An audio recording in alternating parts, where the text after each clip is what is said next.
This section will walk you through creating a tobacco submission listing of ingredients in tobacco products.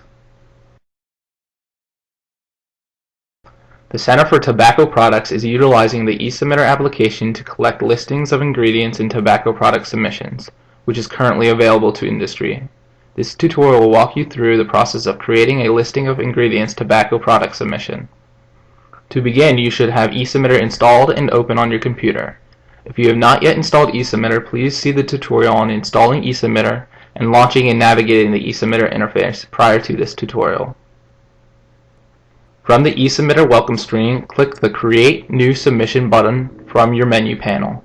Alternatively, you may click New from the icon menu in the toolbar or from the File menu. The New Submission dialog will appear. This dialog wizard will walk you through 3 basic steps to creating a new submission file. Note that you may click on the hint light bulbs at any time to view additional helpful information. The first step is to select the appropriate submission type.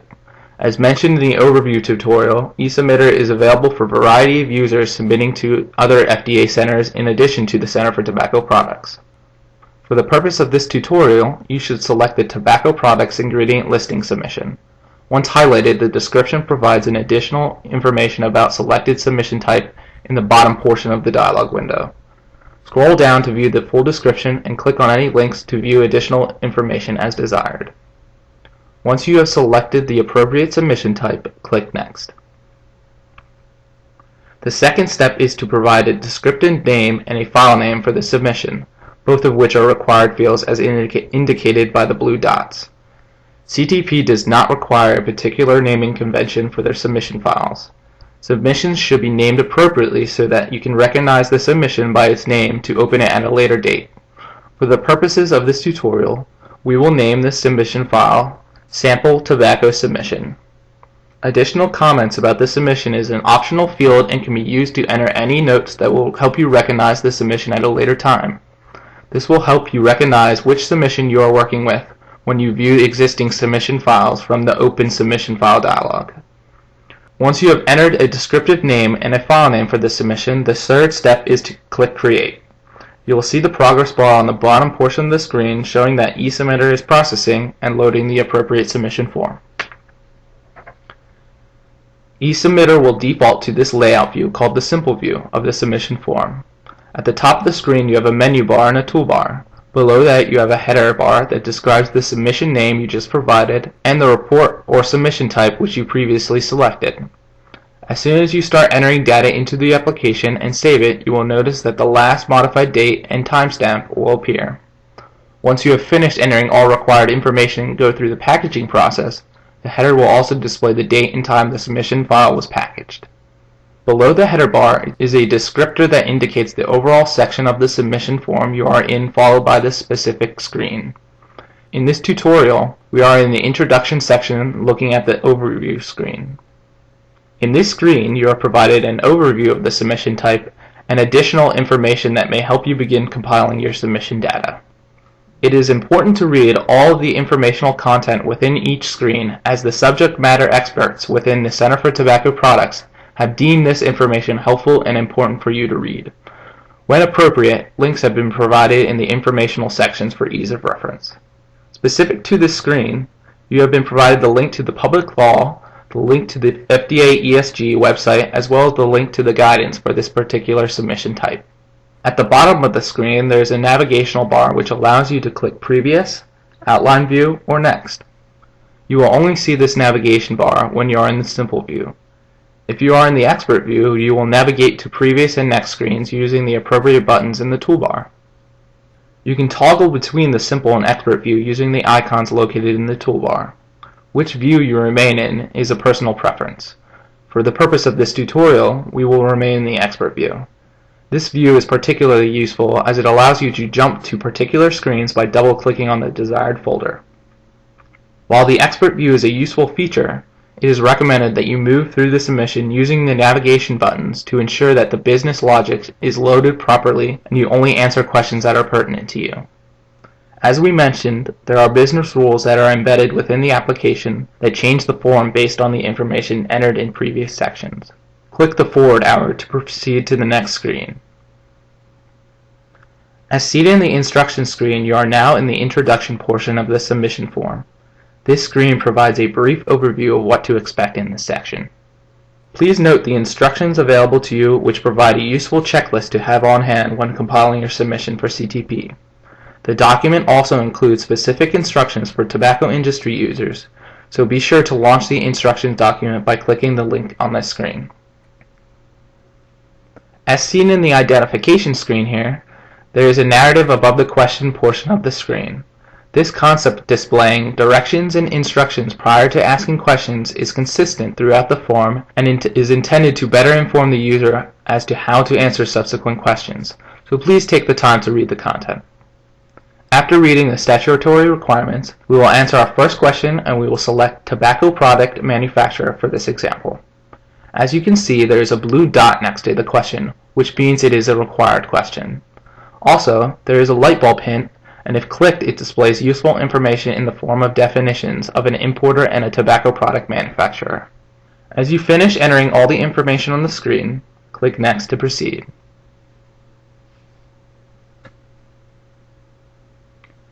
You will then be asked to select the appropriate submission status, for which we will indicate a new submission as we have not previously submitted a tobacco product ingredient listing to CTP. You will note that as soon as Next is clicked, the importer folder on the left-hand side of the expert view is now disabled. As seen in the instruction screen, you have now left the introduction portion of the form and are entering the submitter identification portion of the form. This instruction screen provides a brief overview of what to expect in this section. Here you are asked to enter contact information. It is important to note that there are two ways to populate contact and address information. The first is to enter information directly into the provided fields in the screen. When finished, you can click the Copy to Contact button in the upper right-hand corner to copy the contact information into your contact book, where it will be saved in eSubmitter and it can be reused in subsequent submissions. If you had previously populated your contact and/or address book through the tools on the menu bar, click the Copy from Contact Book button. Select the appropriate contact and address from the contact list dialog. The information from the contact book is then populated into the fields. Please note that the contact and address book are separate. However, you can enter addresses directly into the address book under Tools. Then you can open your contact book and associate appropriate addresses to any contacts listed. To do this, click on the Copy Organization button under the Organization Identification tab. This will bring up the Address List dialog where you can select the appropriate address to be associated with the contact. Remember, all contacts and address information is saved for reuse across submissions, so this may save you time for future submissions and ensure consistency of entering contact and address information into your submission. Please note that the FDA Establishment Identifier number is an FDA-assigned tracking number that will be assigned to those establishments previously registered under Section 905 of the Tobacco Control Act. If you have not received an FEI number or were not required to register per Section 905, this field can be left blank. If FDA did assign an FEI number to the address provided above, please input the FEI number here. You may also save the FEI number to the address in your address book for future submissions. The D&B DUNS number is optional but recommended at this time. For more information, please see the section on how to obtain a D&B DUNS number in the instructions and the CTP submission checklist document. Once you have finished entering the information requested in this screen, click Next.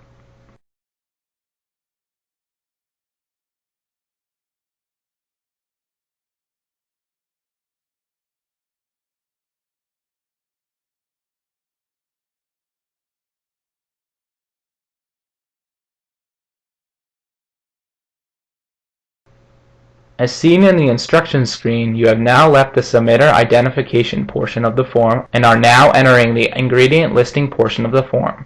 This screen provides a brief overview of what to expect in this section. When you come to the product identification screen, you will see that there is a set of instructions for how to enter data into this type of screen, known as the tabular screen. It has an enhanced functionality that the previous screen did not have, which allows you, the user, to enter the requested information multiple times, creating a list view or table. To return to this set of instructions, you may click the Info button at any time. In addition, you may click on the yellow light bulb for further instructions on how to navigate this type of screen. For the purpose of this screen, you will be adding multiple products. There are 3 methods to populate this list of products. Option 1 allows you to enter your data using what we call straight data entry, which is when you manually fill out each field. Option 2 and 3 allow you to use the import data function, which requires you to use a pre-formatted Microsoft Excel spreadsheet and import the data using the import button located at the top right hand side of the screen. For option 2, using the import method, you may have previously been provided a complete spreadsheet by CTP to import directly into the screen. If you submitted information under 905, Establishment Registration of Product Listing, and transmitted your submission through the ESG, then CTP will provide you an Excel spreadsheet in return via your ESG account to import into this screen.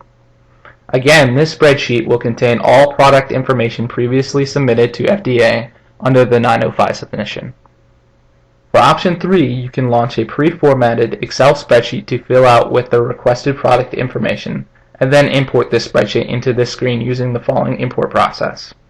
If you have a significant number of products, it may be your preference to work in the Excel file rather than the eSubmitter application to compile the requested information.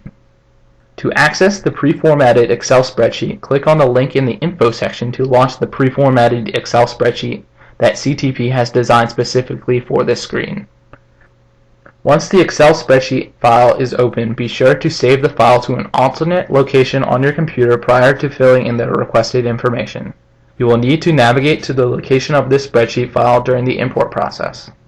Avoid changing the format of the spreadsheet, as this may interfere with the importing and the validation of the data. Note that the first 2 rows include sample data. This is for the purpose of providing with an example and should be deleted prior to importing into eSubmitter. Once you have entered the information into the spreadsheet, be sure to save it and make a note of the location of the file. In eSubmitter, click the Import Data button in the top right corner of the screen next to the yellow light bulb. The Data Import dialog wizard will appear. The first step is to select the source file. Click on the Select File icon and the Select Import File dialog will appear. Navigate to the location where the Excel source file is saved by clicking on the Look In drop-down. Select to highlight the source file and then click Select. Next, we will set the import configuration options. Since the formatted spreadsheet that CTP has designed for you does include a header, click the checkbox First Row as a header. This will tell eSubmitter to ignore the first row in Excel during the import process. Then click Add this information to existing data and click Next. Step 2 allows you to verify the first row of data being imported to ensure that the data aligns properly to the questions on the screen. If there are issues, you may click Previous to adjust any setting in Step 1, or click Cancel if you need to adjust the spreadsheet. If the data verification is accurate, click Next. In Step 3, click Start Data Import. The results of the import display on the bottom portion of the dialog. If there are no reported issues, click Done. Otherwise, click on the button to display the issues detected during the data import. After all data is imported, you can click on the List button to view and verify the imported products information. You can toggle back and forth between the List and Detail view. The Detail view will display the questions and responses for the item you have selected in the List view. To change the selected item in the List view, simply click to highlight the record. The arrow to the left of the list number will be on the selected item. Then click the Details button to view the question and responses associated with the selected list item. You can also use the up and down arrows to the right of the Info button to move to a different list item in the table. You can use these arrows in both the List and Detail view. The next section we will walk through is the ingredient listing for each product.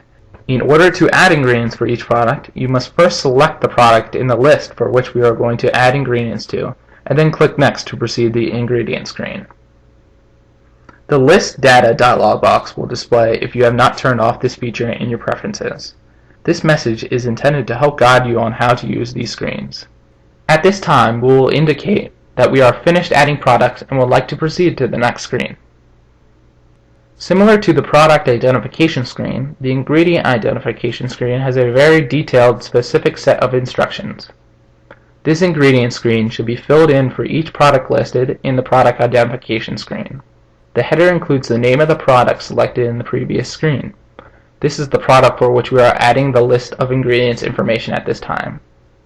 You may add your ingredients for this product using data entry method by clicking Add and entering the requested information. Alternatively, you may import a spreadsheet containing all the requested ingredient information for this product. For this tutorial, we are going to demonstrate the import data method for ingredient listing. To begin, simply launch the spreadsheet from this screen and save it to a location on your computer. Please note that you must create a separate Excel spreadsheet of ingredient information for each product. We will go ahead and populate the Excel with some sample data. Please note, it is important to enter all direct ingredients first, as the names of the direct ingredients might be needed to answer subsequent questions. When you are ready to import your Excel spreadsheet, be sure the file is saved to a location where you can navigate to it. Then click the Import Data button in the top right-hand corner of the screen to launch the Data Import Wizard, and follow the same steps as discussed previously to import the ingredient data for this particular product.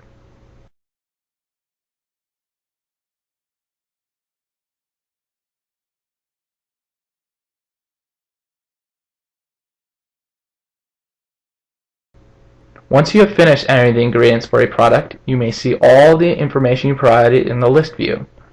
Please click the Details to view your data. Please note that in this screen there is a file attachment question. These question types cannot be imported through Excel and must be entered manually if applicable to the ingredient. The file attachment is only enabled if the ingredient was made to your specifications, so if applicable, please attach your specifications for this ingredient.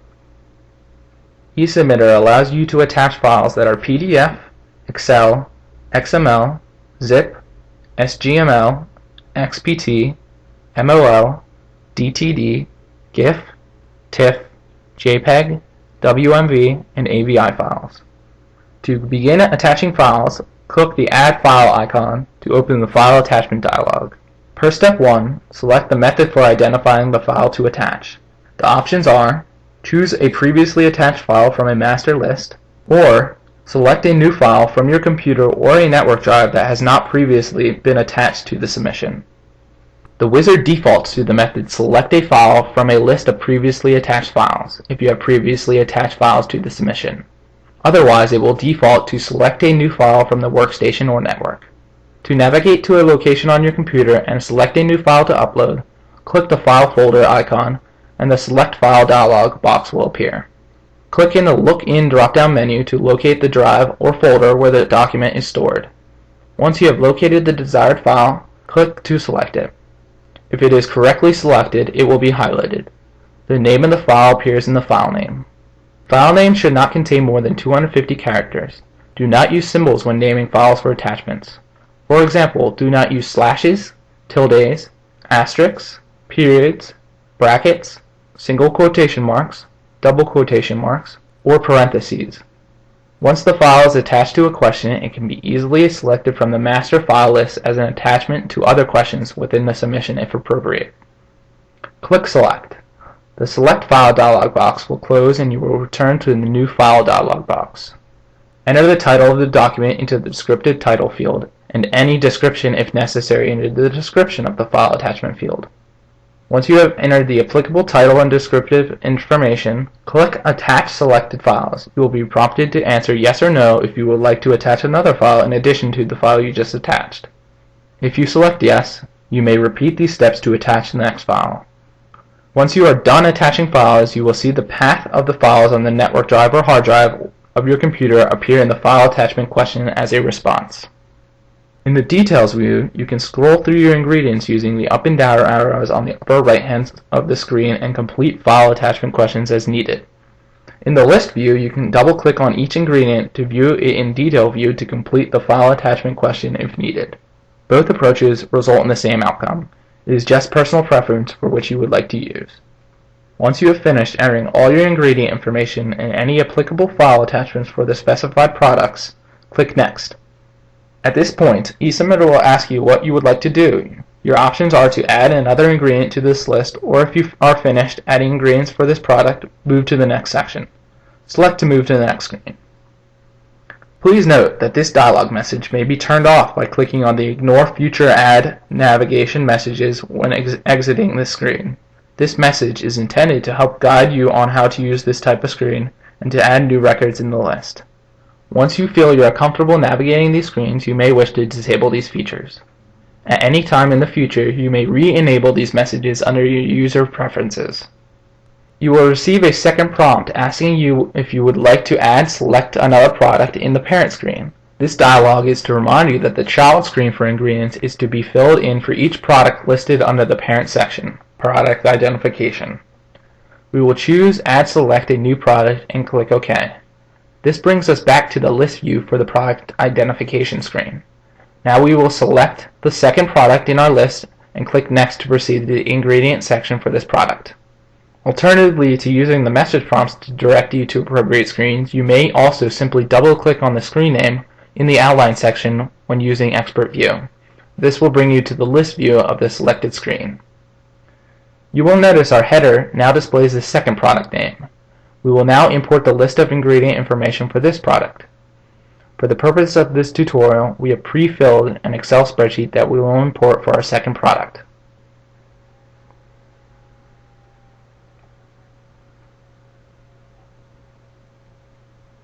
Once you have finished entering all your ingredients for each of the products, click Next. You will receive a prompt verifying that you do not need to add another product into the parent screen. This dialog is a reminder to you that the child screen for ingredients is to be filled in for each product listed under the parent screen, Product Identification. If you have added all products and all associated ingredient lists for each product, select Continue to the next screen. As seen in the instruction screen, you have now left the ingredient list portion of the form and are now entering the confirmation portion of the form. This screen provides a brief overview of what to expect in this section. In the confirmation statement screen, you may indicate that you agree to the true and accurate statement and identify who is submitting the submission.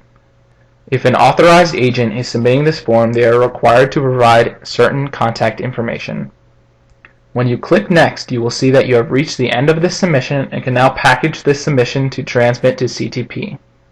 For further details on how to package your submission, please see the tutorial on packaging a tobacco submission using digital signatures. You have now seen that eSubmitter utilizes a variety of question types to collect responses, including questions in the form of radio buttons, text fields, file attachments, or drop-down picklets in an effort to facilitate ease of data entry. Should you need additional assistance, please do not hesitate to contact the eSubmitter help desk via email or phone to help you get started using eSubmitter. You may contact us at esubmitter@fda.hhs.gov. The Creating a Tobacco Submission Listing of Ingredients in a Tobacco Product tutorial is now over.